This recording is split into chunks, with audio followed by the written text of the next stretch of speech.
বিবিকে সালাম দিবেন, পারবেন তো ইনশাআল্লাহ। বাড়িতে ঢুকে সুন্দর ভাষায় ডাক দিয়ে বলবেন, আসসালামু আলাইকুম রহিমা, কেমন আছো সোনা, ঘরের দরজাটা খোলো না, আমি তোমার লিটনের বাপ, তোমার দিওয়ানা।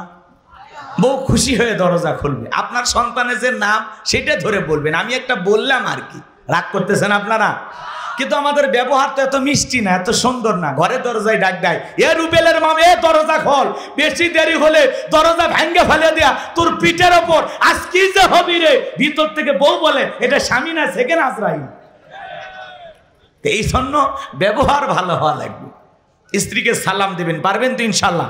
স্বামী স্ত্রীর মধ্যে সালাম আদান প্রদান হলে একে অপরের প্রতি শ্রদ্ধা, ভালোবাসা, ভক্তি, বিশ্বাস বেড়ে যায়। আল্লাহু আকবার বলেন। স্বামী স্ত্রীর মধ্যে সালাম আদান প্রদান হলে আল্লাহর পক্ষ থেকে তাদের দাম্পত্য জীবনের উপরে রহমত নাজিল হয়। বলুন আল্লাহু আকবার। যদি লোকজন না থাকে, বইয়ের হাত ধরে মুসাফাও করবেন। কার হাত? এই যুবক কথা বলে না, কার হাত? বইয়ের হাত। পাশের বাড়ির ভাবির হাত না, ধরলে ঝাঁটা দিয়ে পিটাবে। বইয়ের হাত ধরে মুসাফা করবেন। আর একেবারে যদি ময়দান ফাঁকা থাকে, কোলাকুলি সেরে নেবেন। এই আমলগুলো যদি করতে পারেন, আপনাদের দাম্পত্য জীবনে কখনো আর শান্তি আসবে। আজকে ঘরে ঘরে শান্তি নেই, সকালে বিয়ে করে বিকেলে তালাক দেয়। কথা বলেন না? আজকে দাম্পত্য জীবনে সুখ শান্তি উঠে গেছে, কারণ রসুলের সুন্নত ঘরে আর আমল চলে না। কথা বলে ঠিক না? রসুলের 4টি সুন্নত আছে। প্রত্যেকটা নারী পুরুষ যদি তাদের দাম্পত্য জীবনে এই 4টি সুন্নত আমল করতে পারে, তাদের জীবনে কোনোদিন তালাক হবে না, বিচ্ছেদ হবে না। বলেন আল্লাহু আকবার। কয়টা সুন্নত? আরো জোরে বলেন, কয়টা সুন্নত? কি কি সেই 4টি সুন্নত শুনবেন? কারা কারা একটু হাত তোলেন তো দেখি। লিল্লাহি তাকবীর। হাত নামান, একটু অপেক্ষা করেন, আমি আস্তে আস্তে বলতেছি। এখন আবার বলতে গেলে পেঁচ লেগে যাবে, একটু মনে করে দিবেন। আছেন তো নাকি বলেন? এই জয়পুর হাটে একবার ওয়াজ করতে গেছিলাম। আমি বললাম, ভাই আপনারা বউকে সালাম দেবেন। কথা কয় না, বউকে কি দেবেন? সালাম দেবেন। একটা ছেলে বলে, হুজুর বউকে সালাম দিতে গিয়ে আমার শরম লাগে। আমি তখন বললাম, বাচ্চা কাচ্চা হয়েছে? কি কন হুজুর? 3টা সন্তানের বাবা আমি তখন বললাম, বউকে সালাম দিতে গিয়ে শরম লাগে, আর তুমি 3টা সন্তানের বাবা হয়ে গেলে, তোমার শরম যদি এত বেশি হইতো, তোমার বইয়ের তো বাচ্চা হওয়ারই কথা না। কথা বলা ঠিক না? বইয়ের বাচ্চা হয়ে যায়, বইয়ের 14 গোষ্ঠী তুলে গালি দেয়, তখন তোমার এই শরম আসে কোথা থেকে? হ্যাঁ, তখন শরম যায় কোথায়? বইয়ের মা বাবা তুলে গালি দেয়, আসে না স্বামী? কথা কয় না কেন?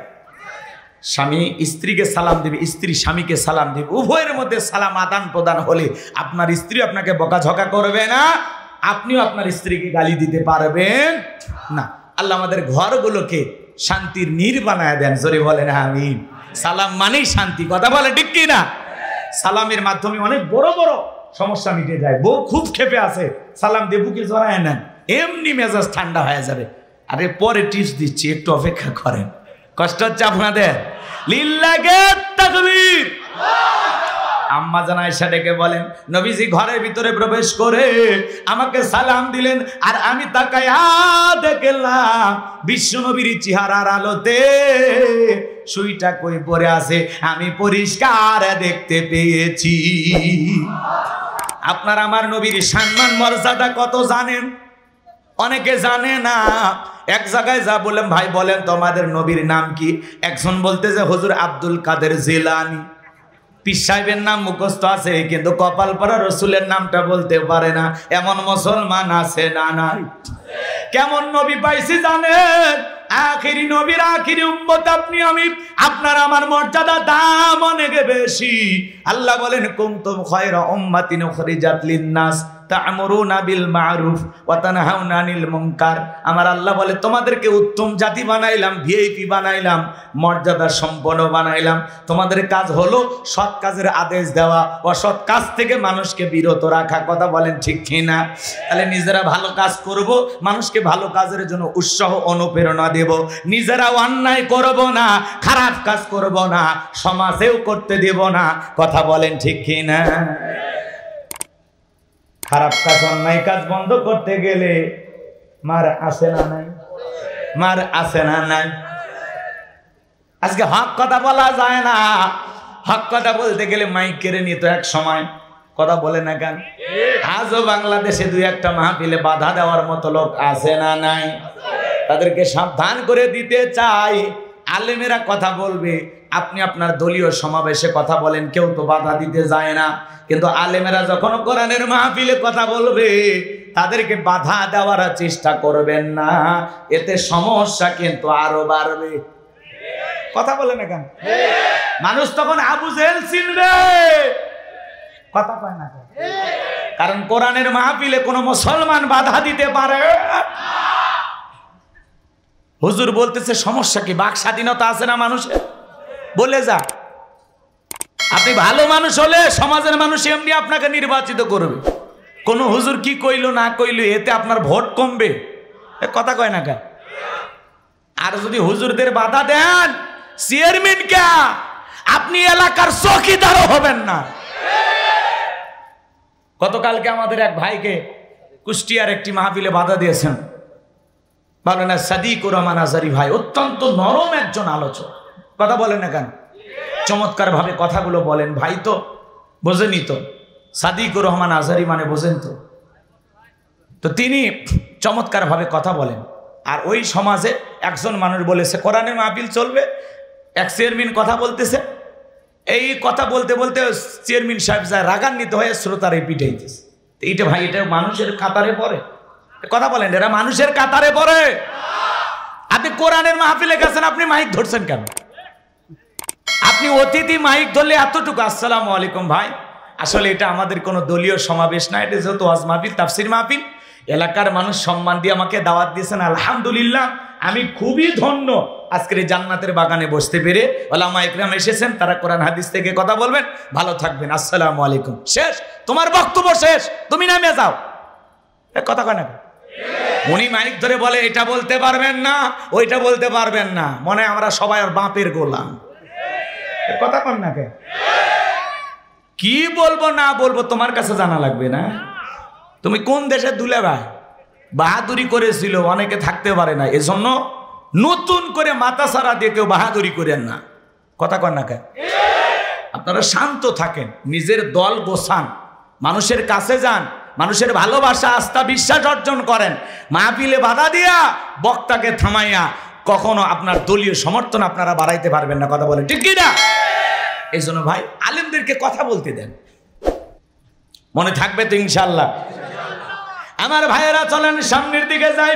মনে রাখবেন আলেমদেরকে বেইজ্জত করতে আসলে আল্লাহ একদিন আপনাকে বেইজ্জত করবে। কথা বলেন ঠিক কি না?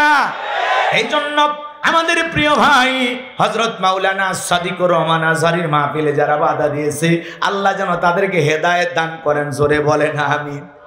আরেকটু জোরে বলেন আমিন। আমার ভাইরা কি যেন বলতে চাচ্ছিলাম, মনে হয় ভুলে গেছেন। আরো জোরে বলেন, কি বলছিলাম? আপনার আমার নবীর সম্মান মর্যাদা কত জানেন? যে নবী জমিনে পথ চললে আসমানের মেঘ এসে ছায়া প্রদান করত, যেই নবীর চেহারার উপরে মশা মাছি পড়া হারাম, যেই নবীর চেহারার দিকে তাকাইলে ক্ষুধা নিবারণ হয়ে যাইতো। মক্কা নগরী একজন মহিলা, তার স্বামী মারা গেছে, 3টা সন্তান রেখে কয়েকটা দিন তারা অনাহারে সময় পার করতেছে। বড় ছেলেটা ডেকে বলে, মা কয়েকদিন হলো বাবা মারা গেছে, দুনিয়ার কেউ তো আমাদের খোঁজ নিতে আসলো না মা। এতিম নবীর এতিমের দরদ এতিম নবী সারা দুনিয়ার কেউ বুঝবে না। ও মা কালেমা পড়ে মুসলমান হই আর না হই, চলো না মা একবার নিজেদের দুঃখের কথা রসুলের কাছে যা বলে আসি। মা সন্তানদের অনুরোধে মা বিশ্বনবীর দরবারে চলে আসলেন। 2টা ভাই রসুলের চেহারার দিকে তাকাইয়া বড় ভাই ছোট ভাইকে ডেকে বলে, ভাই এ কেমন মানুষের চেহারার দিকে তাকাইলাম, যার চেহারার দিকে তাকাইয়া আমার পেটের ক্ষুধা নিবারণ হয়ে গেছি। মনে হয় এই মাত্র পেট ভরে কি যেন খাইলাম। ছোট ভাই ডেকে বলে, বড় ভাই আমারও তো একই অবস্থা, এ কেমন মানুষের চেহারার দিকে তাকাইলাম গো, যার চেহারার দিকে তাকাইয়া আমার পেটের ক্ষুধাও চলে গেছি। এই জন্য অনেক গরিব সাহাবী ছিল, ঘরে খাবার ছিল না, নবীজির চেহারার দিকে তাকাইয়া তারা পেটের ক্ষুধার কথা ভুলে থাকতেন। আল্লাহু আকবার। কেমন নবী পাইছি জানেন? যে নবী আসমানের চাঁদের দিকে ইশারা করলে চাঁদ 2 টুকরো হয়ে যায়। জমিনে পা তুললে মাওলা পাকের আরশে আজিমে পৌঁছে যায়। নবীজির শরীর মোবারক ঘেমে গেলে আম্মা জানেরা সেই ঘামগুলো সংগ্রহ করে শিশির ভিতরে জমা রাখতেন। রসুলের দিকের ঘাম মিসকম্বারের চাইতে বেশি সুগন্ধি ছড়াইতো।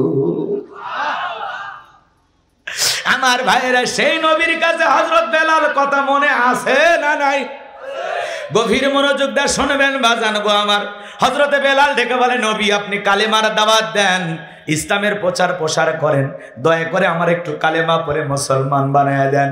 বিশ্বনবী হযরত বেলালকে পড়ায়া দিলেন, লা ইলাহা ইল্লাল্লাহু মুহাম্মাদুর রাসূলুল্লাহ সাল্লাল্লাহু আলাইহি ওয়াসাল্লাম। কষ্ট হচ্ছে আপনাদের?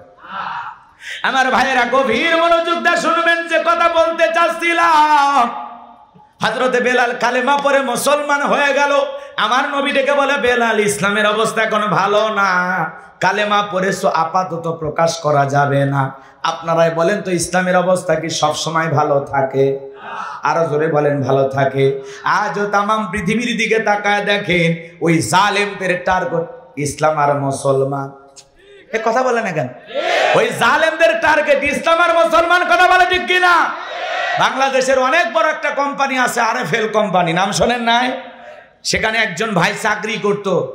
সে আফসোস করে সংবাদ সম্মেলনে গতকালকের 2-3 দিন আগের একটি ঘটনা সে বলতেছে, প্রত্যেকটা মিটিং যখন অফিস থেকে আয়োজন করা হয় ঠিক নামাজের সময় আমরা আমাদের স্যার যিনি ছিল তার কাছে অনুরোধ করেছিলাম যে স্যার, মিটিংটা যদি নামাজ ছাড়া অন্য সময় করা যায় তাহলে আমাদের সলাতে সমস্যা হয় না। তখন বলতেছে, এগুলো নামাজ কালাম বাড়িতে যায় পড়ো। নাউজুবিল্লাহ। কালকেও চিন্তা করেন, মুসলমানের দেশে মুসলমানের টাকা দিয়ে আমরা যে কোম্পানিগুলোকে লালন পালন করি, তাদের কোম্পানির বিভিন্ন জিনিস আমাদের ঘরে নিয়ে যায়। কথা বলেন না কেন? রাগ করতেছেন আপনারা?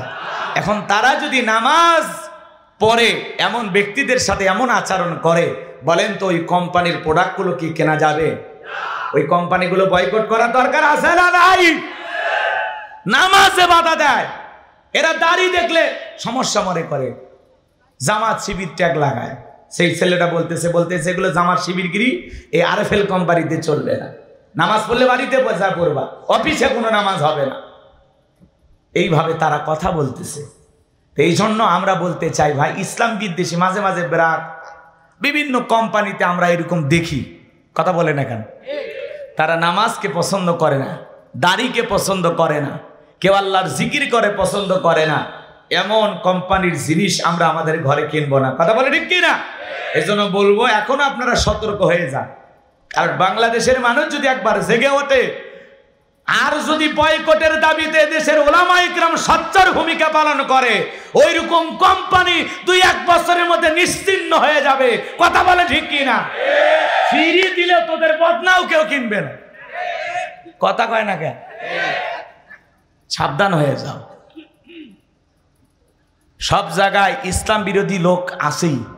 এ কথা কন না কেন? আজও তাম পৃথিবীর দিকে তাকায় দেখায়, ইসলাম আলাদের বিরুদ্ধে ষড়যন্ত্র করার জন্য মানুষ আছে না নাই? বিগত 16 বছরে এই দেশে সবচেয়ে বেশি নির্যাতন জুলুমের শিকার হয়েছে এদেশের ওলামা ইকরাম, দাড়ি টুপি নামাজিরা। কথা বলে ঠিক কিনা? আমার ভাইয়েরা গভীর মনোযোগ দিয়ে কথাগুলো বোঝার চেষ্টা করবেন। হযরতে বেলাল ডেকে বলে, নবী আমার জীবনের কোনো দাম নাই। আমার বনি বোমায়কে বলেছিলাম উর্দুম বা ছাগল পেশাব পায়খানা করে দেয়, ওই ঘরে থাকতে আমার বড় কষ্ট হয়, আমার জন্য আলাদা একটা ঘরের ব্যবস্থা করে দাও। ওমায় ডেকে বলে, বেলাল রে, উর্দুম বা ছাগলের দাম আমার কাছে আছে, কিন্তু তোর মতো কালো হাফসি বেলালের দাম আমার কাছে নাই। জোরে কন্যা উজবিল্লাহ। ও নবী, আপনি শুধু আমাকে দোয়া করে দেন, মৃত্যু পর্যন্ত যেন আমি কালেমার পথে টিকে থাকতে পারি। বিশ্ব নবী হযরত বেলালকে দোয়া করে দিলেন। হযরত বেলাল চলে গেলেন। আমার ভাইয়েরা, পরের দিন সকালবেলা সূর্য উদয় হয়েছে, অনেকটা বেলা গড়িয়েছে। হযরত বেলাল দরজা খোলে না। অন্যান্য চাকর বাকর যারা আছে ওরা নালিশ নিয়ে চলে গেল উমাইয়ার কাছে। যা বলে, উমাইয়া এখন পর্যন্ত বেলাল দরজা খোলে নাই, উর্তুম্বা ছাগলের পেশাব পায়খানা পরিষ্কার করে নাই, তাই নাকি? বলে হ্যাঁ, ঠিক আছে চলো। এইবার দরজায় সে ডাক দেয়, বেলাল দরজা খোলো। হযরত বেলাল দরজা খোলে না, জোরে করে ধাক্কা মারছে, দরজা খুইলা গেছে। ওই এইবার খেয়াল করেন বাজান গো আমার, উমাইয়া তাকায়া দেখে যেই রাত্রিতে হযরত বেলাল কালেমা পড়ে মুসলমান হয়েছে, ওই রাত্রিতে একটা উর্দম্বা ছাগলের কাছে কোনো পেশাব পায়খানা দেখা যায় না। জোরে বলেন মারহাবা। এইবার উমাইয়া দেখে বলে, চাকরের দল, বেলালের বিরুদ্ধে মিথ্যা অভিযোগ দাও। তোমরা যখন ঘুমাচ্ছিলে বেলাল তখন ময়লা আবর্জনা পরিষ্কার করেছে, তাকায় দেখো না একটা উর্দম্বা ছাগলের কাছে কোনো পেশাব পায়খানা নাই। এইবার বলতেছে, যাও নিজেদের কাজ করো, বেলালকে বেলালের মতো থাকতে দাও। ওদেরকে তাড়িয়ে দেওয়ার পরে এক পা দুপা করে হযরতে বেলালের কাছে চলে গেলেন। হযরতে বেলাল দেয়ালের সঙ্গে পিঠটা লাগায়া জিব্বা নাড়ায়া জিকির করে কার? এইবার উমাইয়া বেলালের কাছে যা হালকা করে ধাক্কা মারছে, যখন জবান দিয়ে কালেমার আওয়াজ বের হয়েছে, তখন উমাইয়া ডেকে বলে, বেলাল তোর জবান দিয়ে কি শুনলাম, তুমি কি মুসলমান হয়েছো? হযরতে বেলাল ডেকে বলে, মুসলমান হয় যারা মিথ্যা কথা বলতে পারে না তারা। অকুলু কওলান সাদিদা, মুসলমানেরা হবে সত্যবাদী, মুসলমানেরা কখনো মিথ্যাবাদী হতে পারে। এই বিশ্ব রেকর্ড ছিল বিশ্বনবী 63 বছরের জিন্দেগিতে একটি মিথ্যা কথা বলেননি।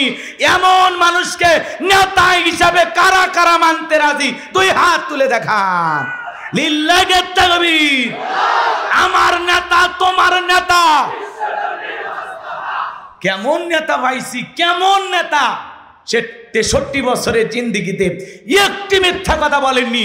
এমন বিশ্ব রেকর্ড পৃথিবীর দ্বিতীয় কোন নেতা, জোরে বলেন, আছে?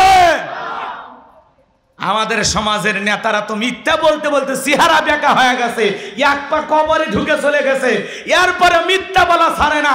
এত মিথ্যা কথা অনার্গল বলতে পারে, শয়তান পর্যন্ত বলে আমি এত খারাপ না। কথা কয় না? মিথ্যাবাদী আছে না নাই? হেলিকপ্টার দিয়ে ফানি দিয়েছিল। আরে জাতির সাথে জাতীয় তামাশা করেছিল ওরা। এ কথা কন নাকি আপনারা? রাগ করেন না, সামনের দিকে যায়, কষ্ট মনের মধ্যে নেবেন না। বড় বড় কথা বলতো, আজকে কই গেল? কথা কন নাকি? মন্ত্রীরা সব কোথায় গেল, কোথায় কাদের কাকা? ওদের সারা দেশটা বড় লাগে ফাঁকা ফাঁকা। না না বলবো না, কষ্ট হচ্ছে, তাহলে একটু জোরে বলে লিল্লাহি তাকবীর। মন্ত্রীরা সব কোথায় গেল, কোথায় কাদের কাকা? ওদের সারা দেশটা বড় লাগে ফাঁকা ফাঁকা। আইন মন্ত্রী আটকে গেল আইনেরই ফাঁকে, দাড়ি সারা দরবেশটারে ভণ্ড ভণ্ড লাগে। কি কষ্ট পাচ্ছেন? আইন মন্ত্রী আটকে গেল আইনেরই ফাঁকে, দাড়ি সারা দরবেশটারে ভণ্ড ভণ্ড লাগে। শুনেছি কত নেতা নেত্রী হয়েছে ভাই গ্রেপ্তার, শুনেছি ভাই কত নেতা নেত্রী খাইতেছে ভাই ডান্ডা, কালামানিকের সিলেটবাসী ফাটিয়েছে ভাই আন্ডা। পলকেরও ঝলক গেল, পলকেরও ঝলক গেল, থামিয়ে নেটের চাকা। ওদের সারা দেশটা বড় লাগে ফাঁকা ফাঁকা।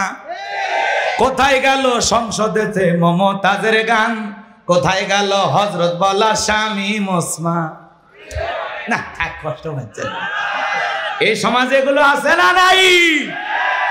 আমরা শুনতেছিলাম যে শামীম ওসমানের বাসায় নাকি ভারত থেকে দুবাই থেকে, মানে ভারত থেকে দুবাইয়ের পথে, আবার শুনতেছি নাকি ওখানেও জায়গা হচ্ছে না। আরে খুব মায়া লাগে, আসেন আপনি আবার আসেন, এ কথা কয় না কে? এভাবে আর কত ঘুরবে, তাই না? চিন্তা করেন, চিন্তা করেন। মানুষ মানুষ হওয়া লাগবে, মানুষ। কথা বলেন না কেন? ক্ষমতাকে আল্লাহ তাআলার আমানত নিয়ামত মনে করা লাগবে। জনগণের কল্যাণে, মানুষের কল্যাণে, এদেশের মানুষের জন্য যদি আপনি কিছু করেন, দেশের মানুষ বুক দিয়ে আগলায় রাখবে। কথা বলেন ঠিক কি না? খারাপ লাগে তো। এদেশে তার বাবার বাড়ি, স্বামীর বাড়ি ভারতে আছে, ওই দেশে জায়গা হচ্ছে না, দুবাইয়ে চলে যাচ্ছে। দুবাইও আবার যতটুকু আমি এখন মিডিয়াতে ওইভাবে ফলাফল প্রচার হয়নি, আমরা যতটুকু শুনতে পারলাম ওখানেও তিনি ঢুকতে পারতেছেন না।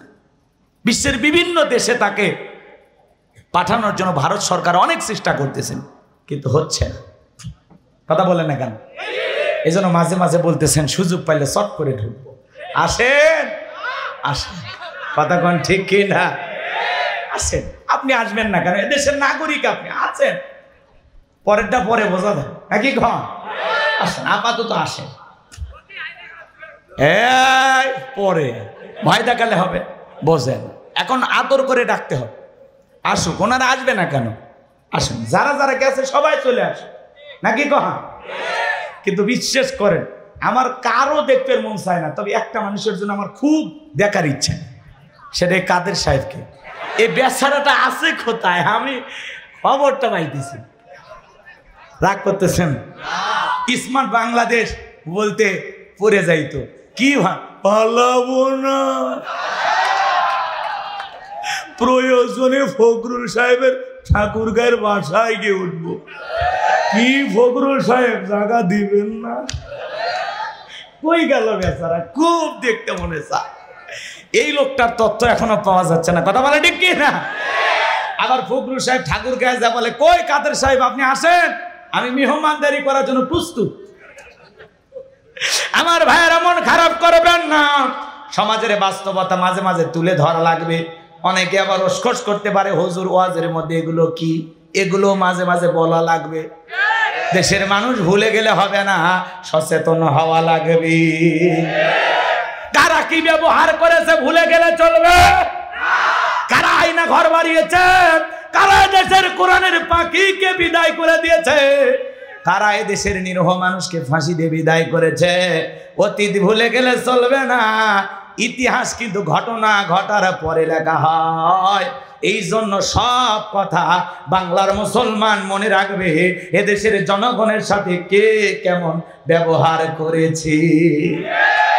এই জন্য ভাইয়েরা আমার, দুনিয়ার জমিনে তারা লাঞ্ছিত হবে, দুনিয়ার জমিনে তারা অপমানিত হবে, তার বাস্তব উদাহরণ আমরা দেখতে পাচ্ছি। এজন্য জুলুম করতে নাই, মানুষকে ভালোবেসে বুকে টানতে হবে। কথা বলেন ঠিক কিনা? চলেন ভাইরা আমার, ছাত্রদের গণ আন্দোলনে আপনারা দেখেছেন গণভবন কিভাবে দখল হয়েছে। আমি আশ্চর্য হয়ে গেলাম, এদেশের ছেলেদের এমন আবেগ। একজন দেখলাম সংসদ ভবনে ওই চেয়ারে বসে বিড়ি টানতেছে। আমি এটা দেখার পরে কষ্ট পাইছি, কারণ আবেগ ভালো, এত আবেগ ভালো না।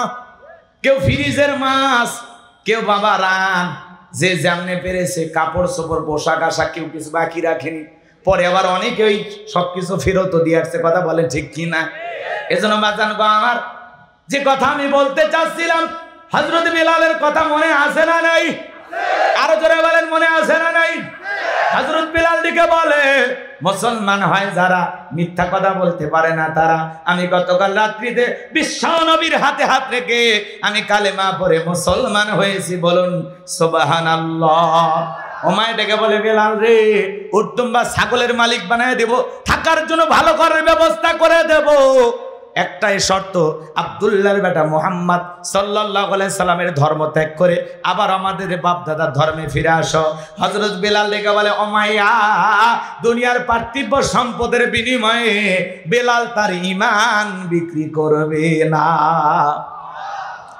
এইবার উমাইয়া ডেকে বলে, এ বিলাল, আমার কথা না শুনলে বড় নেতা আবু জেহেলকে খবর দেব। হযরতে বেলাল দেখে বলে, কোন বড় নেতা ছোট নেতা এখন কাউকে কোনার টাইম নাই। আমি দুনিয়ার কোন আবু জেহেলকে ভয় করি না, আমি ভয় করি আমার আল্লাহকে। আল্লাহ ছাড়া দুনিয়ার কোন মানুষকে ভয় করা যায় না। কার ভয়ে আপনি এত ভয় করেন? কয়দিন বাঁচবেন? ভাই হুজুর সাবধানে কথা বলেন, অবস্থা ভালো না। কি কি সমস্যা আপনার? কথা কন না কে? এত ভয় পান মাহফিল দেওয়ার দরকার কি? কষ্ট পাচ্ছেন নাকি? ভয় করলেই ভয়, আর ভয় যদি না করেন কেউ আপনারা ভয় দেখাতে পারবে না। কথা কন না কে? এজন্য যা হয়েছে হয়েছে, সামনেতে যেন আর এরকম না হয়। কথা কি বোঝা গেল? এখন সেই হিসেবে আপনাকে কেমনে চলা লাগবে একটু বুঝে চলেন, ঠিক আছে তো? আর কত বোকা থাকবেন, সারা জীবন ওরা ধোকা দেবে, আর সেই ধোকার ফাঁদে আমরা পা দেব? কথা কয় না? একটু পরিবর্তন হওয়ার দরকার আছে না নাই? জি জি জি, মনে রাখবেন আমার ভাইয়ের, আমি যে কথা বলতে চাচ্ছিলাম গভীর মনোযোগ দিয়ে শুনে যান। এইবার উমাইয়া চলে গেল আবু জেহেলের বাড়িতে, যা বলে নেতা আমার বাড়ি কৃতদাস বেলাল কালেমা পড়ে মুসলমান হয়েছে, তাই নাকি? বলে হ্যাঁ ঠিক আছে, বাড়িতে যে আমি আসতেছি। আবু জেহেল তার সাঙ্গ পাঙ্গ ক্যাডার মাস্তান ছিল, বিশেষ একটা বাহিনী ছিল যাদের কাজই হলো নতুন নতুন মুসলমানদের উপর নির্যাতন জুলুমের স্টিম রোলার চালানো। আবু জেহেলের একটা বিশেষ বাহিনী ছিল। আজও তাম পৃথিবীর দিকে তাকা দেখেন, ওই জালেমদের একটা বিশেষ বাহিনী আছে। ওই বিশেষ বাহিনীর মাধ্যমে এদেশের ইসলামপন্থী মানুষদের উপরে ওরা নির্যাতন জুলুম করে। কাশ্মীরে মুসলমান মারে, ফিলিস্তিনিতে মুসলমান মারে, কথা বলে ঠিক কিনা? কারা কারা ওরা বোঝেন নাই? এই নেতানিয়াহু এ ভুলে গেছে নমরুদ ফিরাউনের যেমন পতন হয়েছে, এই নেতানিয়াহু এই ইহুদির বাচ্চা ইহুদিও একদিন পতন হবে। কথা বলে ঠিক কিনা? ৭৭ বছর ধরে মুসলমানের রক্ত নিয়ে খেলা করতেছে। পৃথিবীর কোন দেশে এদেরকে আশ্রয় দিত না। ফিলিস্তিনের মানুষের মায়া দয়া বেশি, কারণ এই ফিলিস্তিনিতে সবচেয়ে বেশি পয়গম্বররা এসেছিল। বলেন আল্লাহু আকবার। এজন্য তাদের দরদ মায়া দয়া বেশি। একটু আশ্রয় দিয়েছিল যে ব্যবসা বাণিজ্য করবে, থাক। এ খালি একটু থাকার সুযোগ দিয়েছিল। সেই সুযোগটাকে কিভাবে ব্যবহার করতেছে, কথা বলেন ঠিক কিনা? যাদেরকে আশ্রয় দিল এখন তারাই দেশ দখল করছে। আর মুসলমানদেরকে দেশ থেকে বের করে দেওয়ার জন্য গাজায় হামলা, বাইতুল মুকাদ্দাস দখল, চতুর্দিক দিয়ে প্রতিদিন হামলায় শত শত মানুষকে ওরা হত্যা করে। এই জন্য যারা মানুষ হয়ে মানুষের উপরে হামলা চালায়, নির্যাতন চালায়, এভাবে জুলুম করে, এরা জঙ্গলি জানোয়ার। এরা মানুষ না, এরা পশু। আল্লাহ বলেন নাই উলাইকা কাল আনাম বাল হুম আদল? কিছু কিছু মানুষ আছে যারা চতুষ্প জন্তু জানোয়ারের চাইতেও নিকৃষ্ট, এরাই সেই ব্যক্তি। কি কষ্ট হয় আমার ভাইয়েরা, গভীর মনোযোগ দিয়ে কথাগুলো শুনে যান। আমি যে কথা বলতে চাচ্ছিলাম, আবু জেহেল তার ক্যাডার মাস্তান সঙ্গে নিয়ে উমাইয়ের বাড়িতে চলে আসলো। বেলালকে ডাইকা বলে, বেলাল এই দিকে আসো। কাছে ডাইকা বলে, বেলাল আমি তোমারে পার্সোনাল ভাবে মহাব্বত করি। বেলাল রে, তোমার উপরে আমার অনেক ভালোবাসা দয়া মায়া আছে। বেলালে সব কি শুনছি, তুমি নাকি কালেমা পরে মুসলমান হয়েছ। বেলাল রে, তুমি যদি চাও উর্দুম বা ছাগলের মালিক বানায় দেব, থাকার জন্য ভালো ঘরের ব্যবস্থা করে দেব। বেলাল তুমি যদি চাও ব্যবসা বাণিজ্য করবা, দেড়হাম টাকা পয়সা যা লাগে আমি ব্যবস্থা করে দেব। বেলাল তুমি শুধু মুখ ফুটে বলো, চাইতে দেরি, চাহিদাটা পূরণ করতে দেরি করা হবে না। হযরত বেলাল ডেকে বলে, আবু জেহেল রে, দুনিয়ার সব সম্পদ যদি বেলালকে দিতে চাও, দুনিয়ার সব সম্পদ ছাড়তে রাজি, কিন্তু বিশ্ব নবীর কালেমা ছাড়তে রাজি নাই। বেলালের মতো যারা ইমানদার, এরা টাকার কাছে বিক্রি হয় না। কিন্তু আমাদের সমাজে আমরা তাকায় দেখি, মুনাফিক মার্কা মুসলমান, টাকা সেই দিকে, ওদের ফতুয়া সেই দিকে। একটা বিরিয়ানির প্যাকেট পেলে কয়, ম্যাডাম আপনি জান্নাতি। কথা কয় না, আসে না নাই? টাকা যেই দিকে, ফতুয়া সেই দিকে। টাকা পাইলে হালালকে হারাম বলে, আর হারামকে হালাল বলে চালিয়ে দেয়, আসে না নাই? টাকার জোরে ওদের ফতুয়া এদিক সেদিক হয়ে যায়। কষ্ট হচ্ছে আপনাদের, কষ্ট নেবেন না বাজান গো আমার। হযরত বেলালের কথা শুনে আবু জেহেল থেকে বলে, বেলাল সোজা আঙ্গুলে ঘিউ না উঠলে আঙ্গুল একটু বাঁকা করা লাগবে। এই কথা বলে যুবকদেরকে লেলিয়ে দিল, চাবুক দিয়ে পিটাও। হযরত বেলালকে চাবুক দিয়ে পিটাইতে পিটাইতে কালো চামড়া পেটে রক্ত ঝরতেছে। এরা যত জোরে চাবুক মারে, বেলাল তত জোরে আল্লাহর জিকির করে। বাবারে মারে লাগতেছে ছাইরে দে, এগুলো বলে না। যত জোরে মারে তত জোরে জবান দে কার জিকির করে? আরেকটু জোরে বলেন কার? বাজান গহমা। এইবার কালো চামড়াগুলো ফেটে রক্ত ঝরতেছে। আবু জেহেল ডেকে বলে, বেলাল চাবুক দিয়ে পিটাইলাম, পিটতে পিটতে রক্ত ঝরতেছে। তারপরেও কি নবী মুহাম্মাদের কালেমা ছাড়বি না? হযরত বেলাল ডেকে বলে, আবু জাহল রে, মারতে মারতে যদি মেরেও ফেলে দাও, জীবনটা দিতে রাজি, কিন্তু ঈমান ছাড়তে রাজি না। এইবার আবু জাহল ডেকে বলে, বেলালের পায়ে রশি লাগায়া, উঠের পায়ে দড়ি লাগায়া মরুভূমির উত্তপ্ত গরম বালিতে শেষরায় নিয়ে ঘোরা গেল। আরবের বালিগুলো এত গরম বাজান, চাল দিলে মুড়ি হয়ে যায়, এত গরম বালি। বাবলা গাছের কাটাগুলো জিব্বার ভিতরে পেরেকের মতো বাড়া গেল। ইসলামের প্রথম মুয়াজ্জিন বেলাল নির্যাতন জুলুম করতে করতে বিকেল বেলা আবু জাহল ডেকে বলা, বেলাল চাবুক দিয়ে পিটাইলাম, পায়ে রশি লাগায় শেষরায় নিয়ে ঘুরলাম, এত নির্যাতন জুলুম করা হলো রে বেলাল, এরপরে কি নবীর কালেমা ছাড়বি না? হযরত বেলাল ডেকে বলে, আবু জাহল রে, নির্যাতন করতে করতে যদি মেরেও ফেলে দাও, মনে রাখবে বেলালের নিঃশ্বাস থাকবে যতদিন, বেলাল ইসলামের পথে টিকে থাকবে ততদিন। এইবার আবু জাহল ডেকে বলে, একটা রুমের ভিতরে বন্দি করো, বিশাল বড় একটা পাথর কয়েকজন যুবক মেলে নিয়ে আসো, বেলালের বুকের উপরে চাপায়া দাও। বিশাল বড় একটা পাথর নিয়ে এসে হযরত বেলালের বুকের উপরে চাপায়া দেওয়া হলো। আর আবু জাহল মনে মনে ভাবলো, পাথরের চাপার আঘাতে বেলাল মারা যাবে। এই কথা ভেবে কাফেররা চলে গেল। হযরত বেলালের বুকের উপরে পাথর, এরপরেও জিহ্বা নাড়ায় জিকির করে কার? আপনাকে তো জিকির করার জন্য কি পিটাই না, সর থাপ্পড় মারে না, তারপরে আমরা কপাল পর আল্লাহর জিকির করি না। জিকির করার জন্য আলাদা সময় লাগে না, দোকানদারি করতে করতে জিকির করা যায়, মাঠে কাজ করতে করতে জিকির করা যায়, কথা বলেন, রাস্তা দিয়ে চলতে চলতে জিকির করা যায়, মোটরসাইকেল সাইকেল চালাতে চালাতে জিকির করা যায়। যুবকরে জিকির করার জন্য আলাদা সময় লাগে না, সব সময় জবানে জিকির থাকবে কার? ফাযকুরুনি আযকুরুকুম ওয়াশকুরুলি ওয়ালা তাকফুরুন। তোমরা আমি আল্লাহকে স্মরণ করো, আমি আল্লাহ তোমাদেরকে স্মরণ করব। কৃতজ্ঞতা প্রকাশ করো, অকৃতজ্ঞ হয়ও না। হাদিস শরীফের ভিতরে আসছে, বিশ্বনবী বলেছেন যে জিহ্বাটা আল্লাহর জিকিরে ভিজা থাকে, ওই জিহ্বাওয়ালা মানুষ কোনোদিন জাহান্নামের আগুনে জ্বলবে না। তাহলে সব সময় জবানে জিকির করব কার? সুবহানাল্লাহ, আলহামদুলিল্লাহ, আল্লাহু আকবার, লা ইলাহা ইল্লাল্লাহ, লা ইলাহা ইল্লাল্লাহ। সব সময় আল্লাহর জিকির করব, যেভাবে পারি আল্লাহ তাআলার নাম ধরে আমরা ডাক দেব। আমার ভাইয়ের, আমি যে কথা বলতে চাচ্ছিলাম, হযরত বেলাল চোখের কোণায় পানি নিয়ে দেখে বলেন, আল্লাহ তুমি তো সেই আল্লাহ, ইব্রাহিমের জন্য যদি নমরুদের আগুনকে ফুলের বাগান বানায় দিতে পারো, ও আল্লাহ তুমি কি পারো না? বেলালের বুকের উপরে পাথর থাকার কারণে তোমার মতো মালিকের জিকির করতে বড় কষ্ট হয়, আল্লাহ তুমি কি পারো না বেলালের বুকের পাথরটাকে তুলার মতো নরম বানায় দিতে?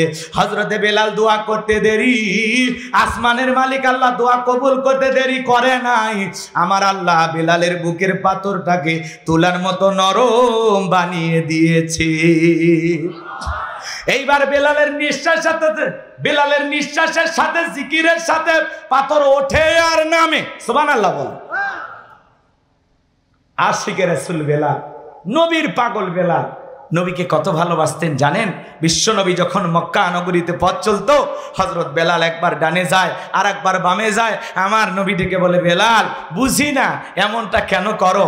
হযরতে বেলাল ডেকে বলে, নবী আপনি কালেমার দাওয়াত দেন, ইসলামের প্রচার প্রসার করেন, ওই কাফেররা হলো আপনার শত্রু, আপনাকে টার্গেট করে যদি তীর নিক্ষেপ করে, নবী গো আমি চিন্তা করি ডান থেকে তীর নিক্ষেপ করলে ওই তীরটা যেন সর্বপ্রথম আমি বেলালের বুকের ভিতরে ঢোকে, আবার ওরা যদি বাম থেকে তীর নিক্ষেপ করে, নবী গো ওই তীরটা যেন সর্বপ্রথম আমি বেলালের বুকের ভিতরে ঢোকে। আমি বেলাল মারা গেলে ইসলামের ক্ষতি হবে না, আপনি নবী মারা গেলে ইসলাম আর মাথা উঁচু করে সামনের দিকে দাঁড়াতে পারবে না। বলেন আল্লাহু আকবার। কি ভালোবাসা! রসুলকে আগলায় রাখতেন বেলাল। আহা, রসুল যেদিন ইন্তেকাল করেছিলেন, হযরতে বেলাল ছোট্ট বাচ্চার মতো ফুফিয়ে ফুফিয়ে কান্না করতেছে। মনে হয় আপন জন হারাইলে এমন করে কেউ কান্না করে না। সাহাবা ইকরাম ডেকে বলে, বেলাল চুপ করো, এত জোরে কান্না করো না। হযরত বেলাল ডেকে বলে, আমি আর জীবনে কোনোদিন আজান দেব না। আমি আজান দেওয়ার পরে বিশ্বনবী ইমামতির মুসল্লায় দাঁড়াবে না, আমি বেলাল আর কোনোদিন আজান দেব না। সাহাবায়ে কেরাম সান্ত্বনা দিয়ে বলে, বেলাল একটু চুপ করো। হযরত বেলাল কারো কথা শোনে না, চোখের পানি ছেড়ে দিয়ে কান্না করতে থাকলেন। সোমবারের দিনে বিশ্বনবী ইন্তেকাল করেছিলেন। বুধবারের দিনে তামাম পৃথিবীর উম্মতকে কাঁদিয়ে মদিনার সবুজ গম্বুজের নিচে আপনার আমার নবী শায়িত। কথা বলেন ঠিক কিনা? আমার ভাইয়েরা, রাসূলের রওজার পানে দাঁড়ায়া যখন সালাম দিতে যাবে, দেখবেন দুনিয়ার সবকিছু আল্লাহ তাআলা আপনাকে ভুলিয়ে দেবে। দিলের ভিতরে কেমন যে ভালো লাগা, ভালোবাসা কাজ করে, আপনাদেরকে ভাষায় বলে শেষ করা যাবে না। আমার ভাইয়েরা, বিশ্বনবীকে দাফন সম্পূর্ণ করার পরে হযরত বেলাল বলে, মদিনায় থাকলে আমি পাগল হয়ে যাব। মদিনা ছেড়ে হযরত বেলাল দামেস্কে চলে গেলেন।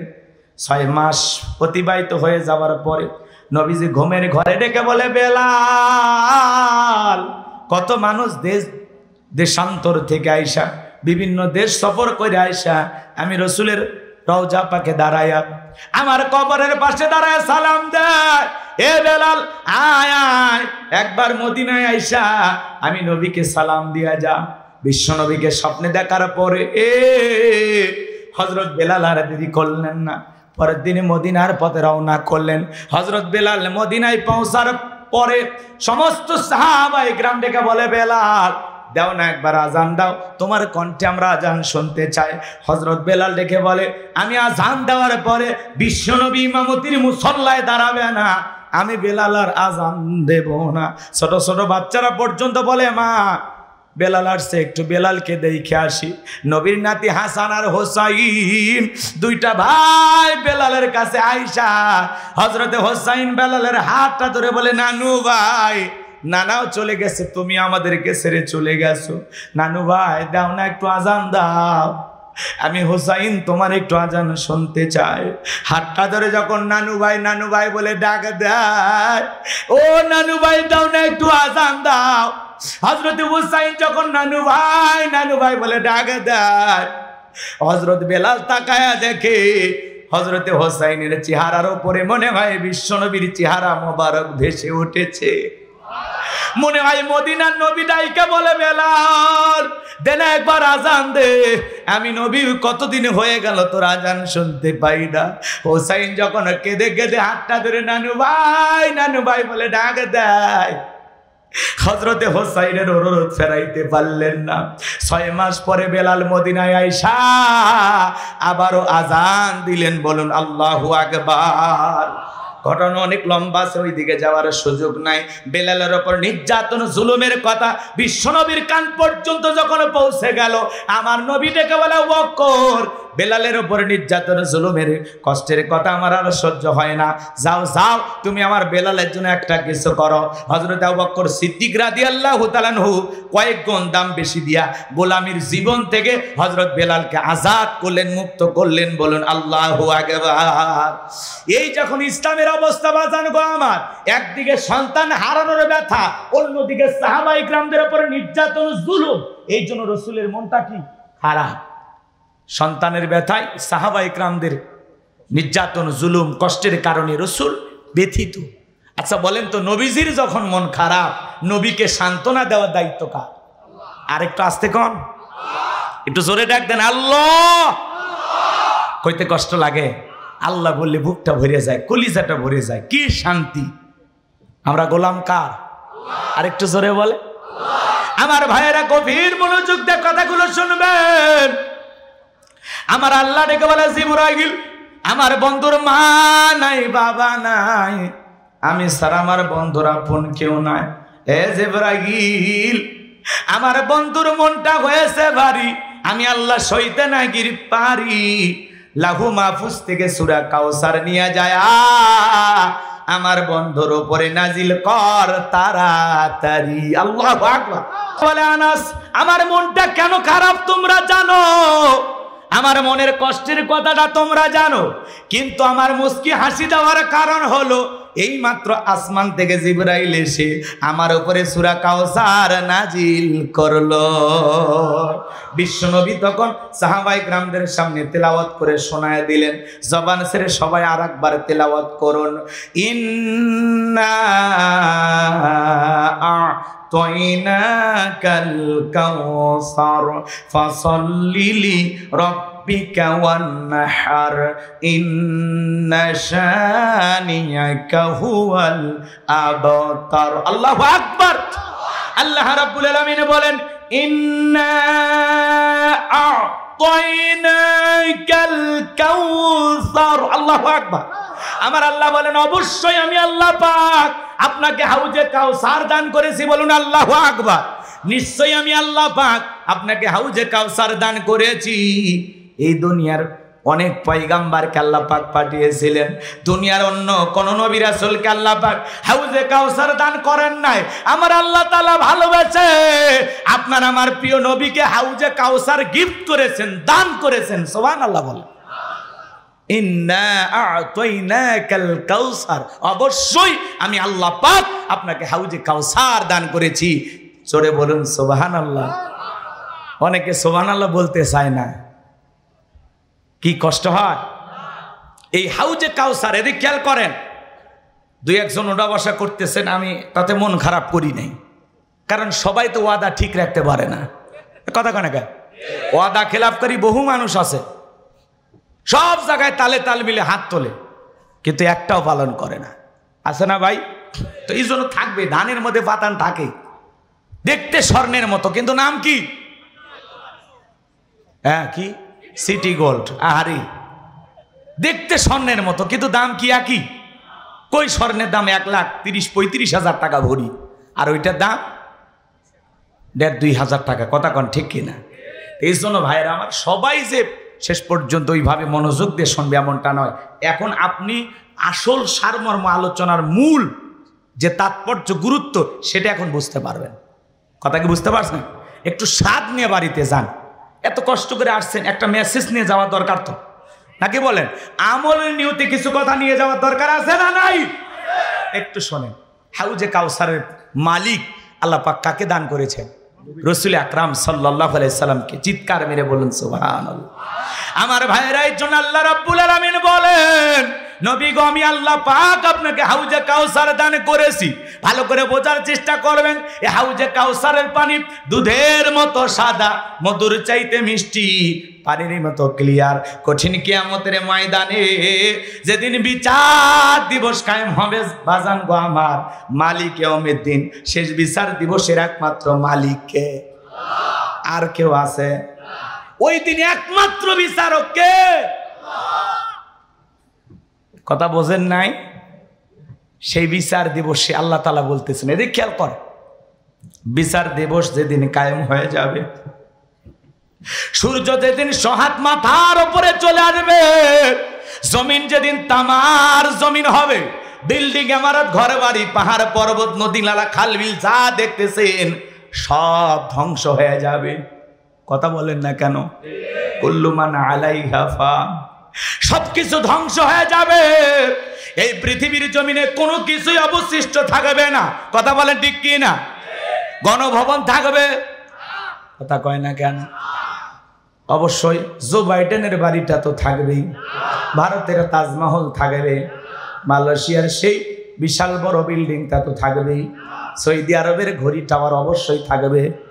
এই পৃথিবীর জমিনে যত বিল্ডিং ইমারত দেখতেছেন সব ভেঙে তছনছ হয়ে যাবে, কোনো কিছুই অবশিষ্ট থাকবে এ বাজান। ওই কিয়ামতের কঠিন দিনে মানুষের জিহ্বা কুকুরের মতো ঝুলে আসবে নাভি পর্যন্ত, জমিনে হবে তামার জমিন, মানুষ উলঙ্গ হয়ে সেদিন উঠবে বাজান গো আবার, কারো দেহে কোনো পোশাক থাকবে না। আম্মা জান আয়েশা এই কথা শোনার পরে আমার নবীকে ডেকে বলে, নবী গো, সেদিন যদি সবাই উলঙ্গ হয়ে হাসরের ময়দানে ওঠে, সেদিন কি মানুষের লজ্জা করবে না? আমার নবী বিশ্ব নবী ডেকে বলেন, আয়েশা, সেদিন মানুষ নিজেকে নিয়ে এত ব্যস্ত হয়ে পড়বে, ওই কঠিন কিয়ামতের ভয়াবহতার এত কঠিন, কেউ কারো দিকে তাকানোর জন্য এক সেকেন্ডও সময় পাবে না, সবাই নিজেকে নিয়ে ব্যস্ত থাকবে। বলেন আল্লাহু আকবার। আমার ভাইয়েরা, সেদিন মা তার সন্তানের পরিচয় দেবে না, বাবা সেদিন বলবে আমি তো বিয়েই করি নাই। ভাই ভাইকে চিনবে না, স্বামী স্ত্রীর পরিচয় দেবে না। ওই কঠিন কিয়ামতের ময়দানে বিশ্বনবী তার আদরের উম্মতদেরকে হাউজে কাউসারের পানি পান করার জন্য পিয়ালা নিয়ে দাঁড়িয়ে থাকবেন। নবীর সামনে হাজার হাজার মানুষ দলে দলে যাবে। কিছু মানুষের সামনে আল্লাহ তাআলা পর্দার আবরণ তৈরি করে দেবেন। আমার নবী তখন থেকে বলবেন, আল্লাহ সংখ্যায় আমি অনেক মানুষ দেখতে পাইলাম, কিন্তু এখন জানি কেন জানি সংখ্যাটা কমে গেল, বুঝতে পারলাম না। আমার আল্লাহ তখন ডেকে বলবে, বন্ধু আপনি তো পাইকারি দরে সবাইকে হাউজে কাউসারের পানি পান করাইতে পারবেন না। ওই দুনিয়ার জমিনে দুইটি অপরাধ করেছিল যারা, আজকে হাউজে কাউসারের পানি পাবে না তারা। কয়টা অপরাধ? কি কি অপরাধ শুনবেন? কথা কয় না, কথা কয় না, শুনবেন? একটা তাকবীর দেন, লিল্লাহি তাকবীর। আমার নবীর কাছে আল্লাহ বলবেন, নবী দুইটি অপরাধ করেছিল যারা হাউজে কাউসারের পানি পান করতে পারবে না তারা। নবীজি হাউজে কাউসারের পিয়ালা নিয়ে দাঁড়িয়ে থাকবেন। চিন্তা করেন, রসুল নিয়ে দাঁড়িয়ে থাকবেন, আপনি রসুলকে দেখবেন, আবার রসুলের হাতে হাউজে কাউসারের পিয়ালার পানি পান করবেন। এই সৌভাগ্যবান, এই সুন্দর একটি দৃশ্যের মুখোমুখি আপনারা কি হতে চান? রসুলের হাতে কারা কারা হাউজে কাউসারের পানি পান করতে চান? দুই হাত তুলে আল্লাহকে দেখান। আল্লাহ আমাদের সবাইকে রসুলের হাতে এক পেয়ালা করে হাউজে কাউসারে পানি পান করা তৌফিক দান করুন। জোরে বলুন আমিন। সেই সৌভাগ্যবান উম্মতদের তালিকায় আল্লাহ আমাদের নামগুলো লিখে নেন। জোরে বলেন আমিন। আরো একবার বলেন আমিন। হাত নামান। শোনেন, হযরত আবু বকর সিদ্দিক রাদিয়াল্লাহু তাআলা আনহু পেয়ালাগুলো ভরায় দিবেন, মাঝখানে দাঁড়িয়ে থাকবেন হযরত ওমর। হযরত আবু বকরের হাত থেকে নিয়ে হযরত ওমর বিশ্বনবীর হাতে দেবেন, আর নবীজি তার আদরের উম্মতদেরকে খুঁজে খুঁজে হাউজে কাউসারের পিয়ালার পানি পান করবেন। একবার যদি কেউ হাউজে কাউসারের পিয়ালার পানি পান করতে পারে, জান্নাতে ঢোকা পর্যন্ত তার আর তৃষ্ণা লাগবে না। সুবহানাল্লাহ, একটু জোরে বলেন। কঠিন কিয়ামতের বিচার দিবসের একদিন হবে 50,000 বছরের সমান। সেদিন এদিক খেয়াল করেন, আল্লাহ তাআলার একটা ভিআইপি গ্যালারি থাকবেন, আরশের নিচে 7 শ্রেণীর মানুষ ছায়া পাবে। কয় শ্রেণীর? ওইটা আল্লাহ তাআলার একটা ভিআইপি গ্যালারি। ওখান থেকে বসায় আল্লাহর প্রিয় গোলামেরা কিয়ামতের ফাইনাল খেলা উপভোগ করবে। বলেন আল্লাহু আকবার। কারো ভাগ্যে যদি রসুলের হাতে এক পেয়ালা হাউজে কাউসারের পানি জুটে যায়, আর আল্লাহর আরশের নিচে ছায়া যদি জুটে যায়, সেই ব্যক্তি জান্নাতি, তার আর কোনো টেনশন নাই। সুবহানাল্লাহ বলেন। এইবার হাউজে কাউসারের পানি চাইলেন আর পাইলেন, অতি সহজ। কথা কয় না কা? আমি আপনাদের এলাকায় এসেছি, একটা ছেলের হাতে কিছু চকলেট দিলাম, দিয়ে বললাম, ভাতিজা আমার এক বদনা ফানিয়ে নেই দাম, একটু উজু সারবো। এদিকে খেয়াল করেন, চকলেট পাইয়া ছেলেটা আনন্দের ঠেলায় মারছে দৌড়, মাঝখানে আচার খাইয়ে পড়ে গেছে, হাঁটু ছিলে গেছে, লাল লাল টমেটো রস বেরিয়েছে, নাকি রক্ত বেরিয়েছে। কিন্তু ওই চকলেট থাকার কারণে ছেলেটা উঠে দাঁড়াইছে, বদনা ভরে আমার সামনে আসছে।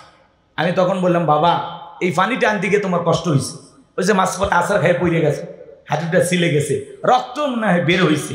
ওই চকলেট থাকার কারণে ওই ছেলেটা আনন্দের ঠেলায় বলতেছে, আমি এরকম কত পড়ে যাই, আমার কিছুই হয় না। এত খুশি কেন? কারণ হাতে কি আছে? ওই কিয়ামতের কঠিন দিন, ভয়ঙ্কর দিন আপনার কাছে কঠিন মনে হবে না যদি এক পেলা হাউজে কাউসারের পানি পান করতে পারেন আর আল্লাহর আরশের নিচে ছায়া পান, তাহলে আপনার কাছে কিয়ামতের কঠিন দিন কঠিন মনে হবে না, আমার আল্লাহ সহজ করে দিবেন। বলুন সুবহানাল্লাহ।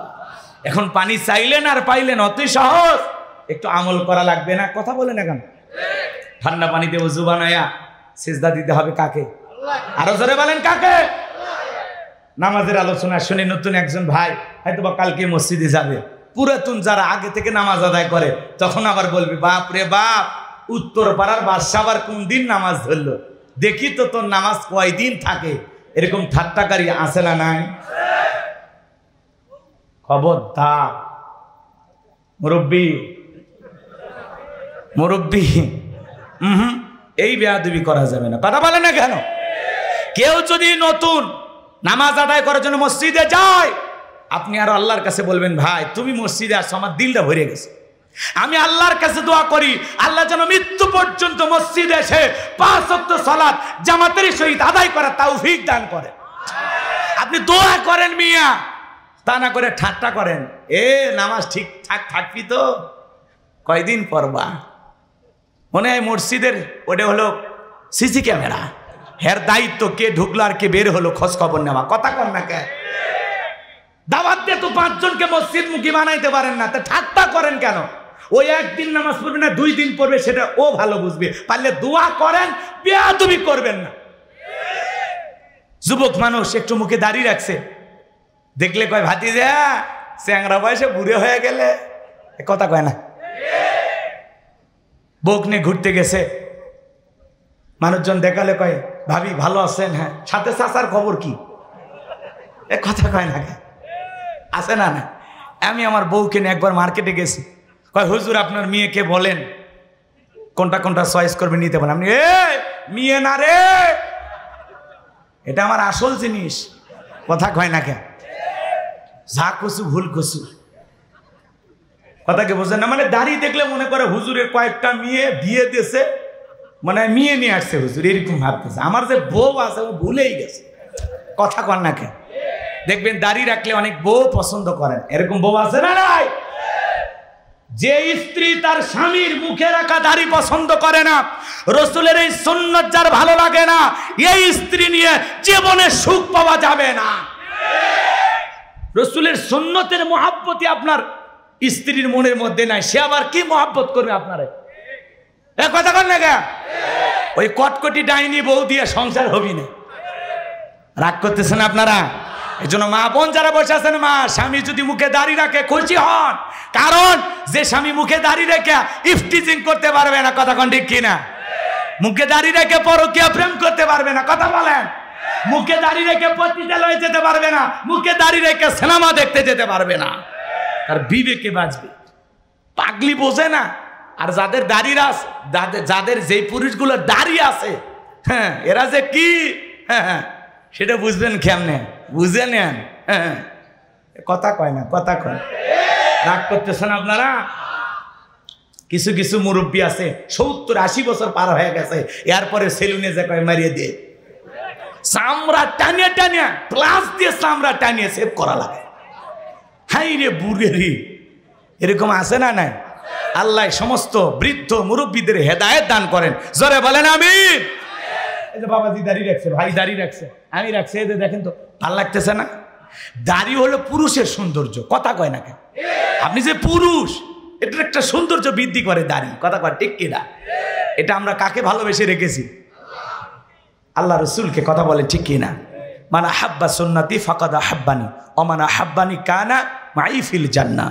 আল্লাহ রসুল বলেছেন যে আমার সুন্নতকে মোহাব্বত করলো, সেজন্য আমি নবীকে মোহাব্বত করলো। আর যে আমার সুন্নতকে ভালোবাসলো, সেই সুন্নত ভালোবাসাকারী উম্মত আর আমি রসুল পাশাপাশি জান্নাতে থাকবো। সুবহানাল্লাহ। এজন্য রসুলের সুন্নতে এই দাড়ি, এটাকে মোহাব্বত করতে হবে। কথা বলেন ঠিক কিনা? মা বোন যারা বসে আছেন, মা খবরদার, খবরদার, দাড়ি রাখলে আনস্মার্ট মনে করবেন না, দাড়ি রাখলে মনে করবেন না ও দুনিয়ার কিছু বোঝে না। দাড়ি রাখার পরেও আপনার স্বামী আপনাকে হাজারো সুখ ভালোবাসা দিতে পারবে। কথা বলেন ঠিক কিনা? আমার ভাইয়েরা লম্বা করার সুযোগ দেয়। যে কথা আমি বলতে চাচ্ছিলাম, গভীর মনোযোগ দিয়ে শুনবেন। হাউজে কাউসারের পানি পান করতে গেলে কাজ করতে হবে 2টি। জোরে বলেন কয়টি? আল্লাহ যাদেরকে হাত দিয়েছে 2 আঙ্গুল তুলে বলেন তো কয়টি? আর একটু জোরে বলেন কয়টি? এবার 2 নাম্বার আয়াতে আল্লাহ সেটা জানিয়ে দিলেন। জবান ছেড়ে সবাই তেলাওয়াত করুন। ফাসাল্লিলি রাব্বিকা ওয়ানহার, ফাসাল্লিলি রাব্বিকা ওয়ানহার। 1 নাম্বার হলো ফাসাল্লিলি রাব্বিকা, রবের উদ্দেশ্যে সালাত আদায় করা। নামাজ হবে একমাত্র কার জন্য? আল্লাহ। আর জোরে বলেন কুল ইন্না সালাতি ওয়া নুসুকি ওয়া মাহইয়ায়া ওয়া মামাতি লিল্লাহি রাব্বিল আলামিন। নবীজি আপনি বলেন, আমার নামাজ, আমার কুরবানি, আমার জীবন, আমার মরণ লিল্লাহি রাব্বিল আলামিন, আসমান জমিনের প্রতিপালকের জন্য, তাহলে মুমিন জীবনের সব ইবাদত হবে আল্লাহ তাআলার সন্তুষ্টি অর্জনের জন্য, আল্লাহকে রাজি খুশি করার জন্য। কথা বলে ঠিক কি না? আমার জীবন, আমার মরণ, আমার বন্দেগী কবুল কর ইয়া ইলাহি, আমার জিন্দেগি, আমার জীবন, আমার মরণ, আমার বন্দেগী। মারহাবা বলেন। তাহলে ফাসল্লি লিরাব্বিকা, রবের উদ্দেশ্যে সালাত, নামাজ হবে একমাত্র আল্লাহ তাআলাকে রাজি খুশি করার জন্য। সালাত হবে কার জন্য? ফাসল্লি লিরাব্বিকা, রবের উদ্দেশ্যে সালাত, আপনি নামাজ আদায় করবেন একমাত্র আল্লাহ তাআলাকে খুশি করার জন্য। এই জন্য আমি আমার ওয়াজে বলি, আমাদের সমাজে নামাজই হলো 5 শ্রেণীর। কয় শ্রেণীর? 5 প্রকার। জোরে বলেন কয় প্রকার? একটা হলো 5-এর নামাজ, কথা কয় না কেন? আর এক দল আছে 7-এর, আর এক দল আছে 8-এর, আর এক দল আছে খাটের, আর একটা আছে ভোটের। কথা কয় না? কথা কয় না? 5 ওয়াক্ত সালাত যারা আদায় করে এরা খাঁটি মুমিন, নির্ভেজাল মুসলমান। সুবহানাল্লাহ বলেন। আর 7-এর নামাজ মানে বোঝেন না? 7 দিন পরে পরে যারা জুমায় ইমামের বয়ান আর সিহারা দেখতে যায়, এ কথা কয় না কেন? 7 দিন পর পর মসজিদে যায়, আবার মাঝে মাঝে দেখবেন টাইসে যদি বালি পড়ে থাকে ভুল ধরে। হ্যাঁ হ্যাঁ, আমাদের গ্রাম থেকে আপনার চাকরিটা ঠিক আছে, বুঝছেন? আমরা নিরহ কিছু বলিনি। কথা কয় না কেন? বাঁশও দিচ্ছে, আবার কয় বলিনি, আমার তেল মারতেছে। কথা কন না কে আপনার? এই মসজিদে বালি পড়ে আছে, মসজিদে ময়লা পড়ে আছে, বলেন তো এটা কি ইমাম মুয়াজ্জিমেরই দায়িত্ব না আপনারও দায়িত্ব আছে? আল্লাহর ঘর পরিষ্কার করেন, মাঝে মাঝে আল্লাহর ঘরটা ঝাড় দেন, আল্লাহর ঘরের টাইলসটা মুছে দেন, দেখবেন অন্তরে তৃপ্তি পাবেন। এটা ফাজলামি করো না। ইমাম মুয়াজ্জিমের সাথে চাকরের মতো ব্যবহার করে। কয় টাকা বেতন দেয়? হ্যাঁ, 1500 টাকা, 2000 টাকা বেতন দেয়। এই বাজারে চলে? হ্যাঁ, কথা কন না কে আপনি? একটা মসজিদের ইমামের মিনিমাম বেতন 20,000 হওয়া দরকার। কথা কন না কে?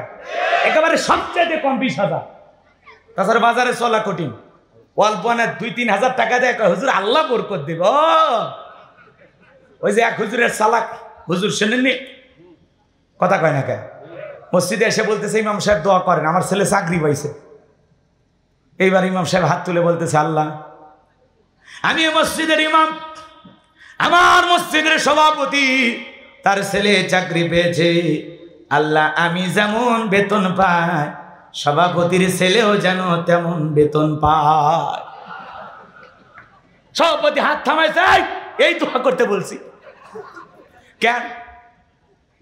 তোমার মতো বেতন হলে আমার ছেলের দিন যাবে, তা আমার তোমার বরকত